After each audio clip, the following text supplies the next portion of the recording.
जय जिनेन। मैं जैनी धार्मिक पाठशाला में आप सभी का स्वागत करती हूँ। आज हम जानेंगे सामायिक के प्रश्नोत्तर। सामायिक कहाँ करनी चाहिए? तो सामायिक एक ऐसे निर्वध्य स्थान पर करनी चाहिए जहाँ संत विराजमान हो, वहाँ या उनके अभाव में जहाँ श्रावक आदि धर्म क्रिया करते हैं वहाँ पर। यदि अपने घर में सामायिक करनी पड़े तो एकांत स्थान में सामायिक करनी चाहिए। दूसरा सवाल है, सामायिक का वेश कैसा हो तथा उपकरण कैसे रखें? निर्वध्य स्थान को देखकर उसको पूंज कर सादा आसन बिछावे। सांसारिक वेश में जैसे कुर्ता, टोपी, पगड़ी, पैंट, पैजामा, बनियन, स्वेटर, हाथ पैर के मोजे, रंगीन लुंगी आदि कपड़े पहनकर सामायिक ना करें। यदि धोती पहनी हुई हो तो एक लांग खुली कर दें, या सफ़ेद चोल पट्टा पहनकर सफ़ेद दुपट्टा ओढ़े मुखवस्त्रिका की प्रतिलेखना करें और उसमें दोरा डालकर मुंह पर बांधे। धार्मिक पुस्तकें, माला, पुंजनी आदि अपने साथ रखे सामायिक करते हुए। सामायिक के उपकरण क्या क्या है? मुखवस्त्रिका, आसन, दुपट्टा, चोलपट्टा, पुंजनी, माला और धार्मिक पुस्तकें आदि, ये सामायिक के उपकरण हैं। मुखवस्त्रिका का क्या परिणाम है? परिमाण है। मुखवस्त्रिका अपने हाथ के अंगुल से 16 अंगुल चौड़े तथा 21 अंगुल लंबे सफ़ेद कपड़े की होनी चाहिए। इसके 8 पट कर के बीच में दोरा रख कर मुंह पर बांधनी चाहिए। इसे मुखवस्त्रिका क्यों कहते हैं? यह मुख पर बांधी जाती है, इसलिए इसे मुखवस्त्रिका कहते हैं। मुखवस्त्रिका मुंह पर बांधने से क्या लाभ है? खुले मुंह की भाषा को भगवती सूत्र शतक 16 उद्देशक 2 में सावध्य भाषा बताई गई है। सावध्य भाषा बोलने का सामायिक में त्याग होता है। मुख पर मुखवस्त्रिका नहीं बांधने से बोलते समय जो वेग पूर्वक वायु निकलती है उससे बाहरी वायु के जीव टकराकर मर जाते हैं। मुखवस्त्रिका बांधने से उनकी रक्षा हो जाती है। सामायिक में हमारी प्रवृत्ति आंशिक रूप से साधु जैसी होती है। साधु मुखवस्त्रिका बांधते हैं, अतः हमें भी मुखवस्त्रिका बांधनी चाहिए। साधु तो यावत जीवन मुखवस्त्रिका बांधते हैं। जीव मुंह में प्रवेश नहीं करे, इसीलिए मुखवस्त्रिका बांधनी चाहिए।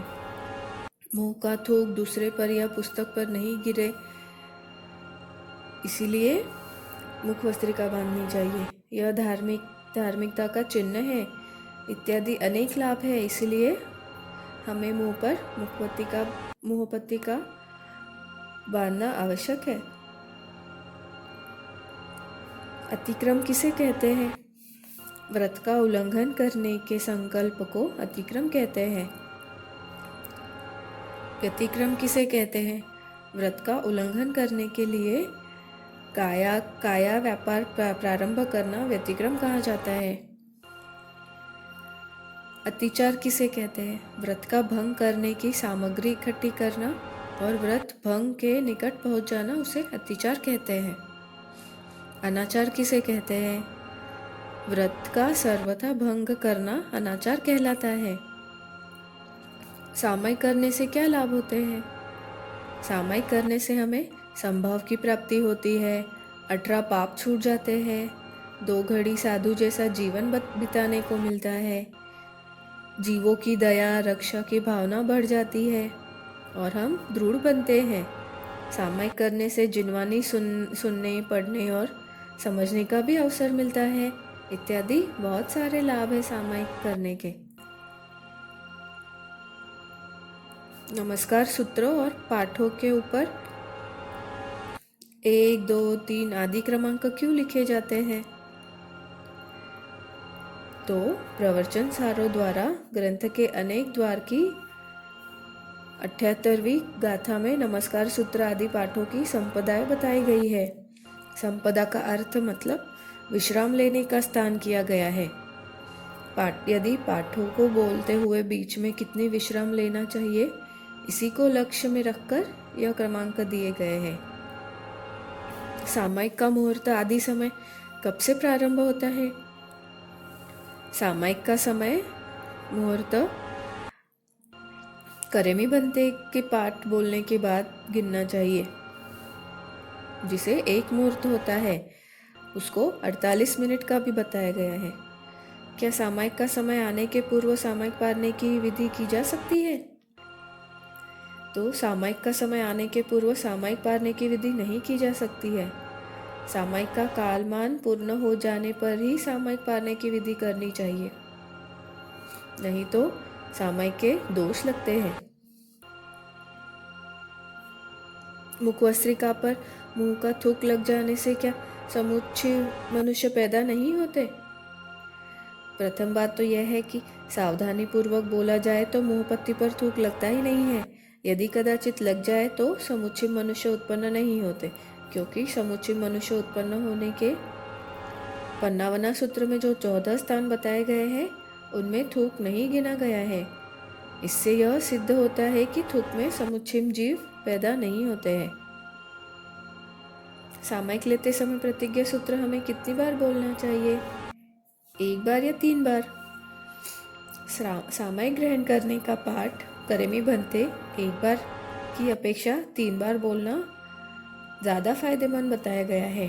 प्रतिज्ञा करते समय हमें अधिक सावधान और जागरूक रहने के लिए प्रतिज्ञा सूत्र 3 बार दोहराना चाहिए।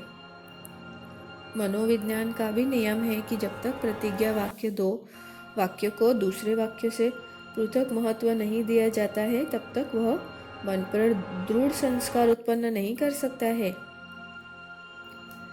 प्रश्न हो सकता है कि प्रतिज्ञा सूत्र 1 बार बोलने पर भी संकल्प दृढ़ हो सकता है, लेकिन फिर भी 3 बार बोलने की आवश्यकता क्यों है?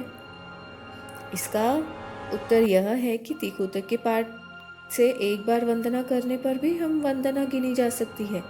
फिर भी पूर्ण विनय एवं आध्यात्मिक श्रद्धा व्यक्त करने के लिए वंदना का पाठ हम 3 बार बोलते हैं। इसी प्रकार सामायिक का प्रतिज्ञा पाठ भी 3 बार दोहराना चाहिए, जिससे सामायिक के प्रति आध्यात्मिक श्रद्धा और दृढ़ता बनी रहे। गुरुजनों से सामायिक की प्रतिज्ञा ग्रहण करते समय प्रतिज्ञा सूत्र को 3 बार कैसे बोला जाता है? गुरुजनों से यदि अगर प्रतिज्ञा को ग्रहण करके स्वयं को पुनः 2 बार प्रतिज्ञा सूत्र का उच्चारण करना चाहिए। इस प्रकार हम 3 बार करेमी बनते का पाठ बोल सकते हैं, 1 गुरुजनों से और 2 स्वयं से। पहले से ग्रहण की हुई सामायिक में सामायिक मिलाते हुए भी प्रतिज्ञा सूत्र को क्या 3 बार बोलना चाहिए? तो इसका जवाब यह है, पहली बार सामायिक ग्रहण करते समय प्रतिज्ञा सूत्र को 3 बार बोला हुआ होने से सामायिक का कालमान बढ़ाते हुए पुनः 3 बार बोलने की आवश्यकता नहीं है। सिर्फ 1 बार बोले तो भी काफ़ी है। तो ये थे सामायिक के सवाल जवाब। आज के लिए बस इतना ही। अगली पाठशाला में फिर मिलेंगे। तब तक धर्म ध्यान करें और धार्मिक पाठशाला से जुड़े रहें। जय जिनेंद्र।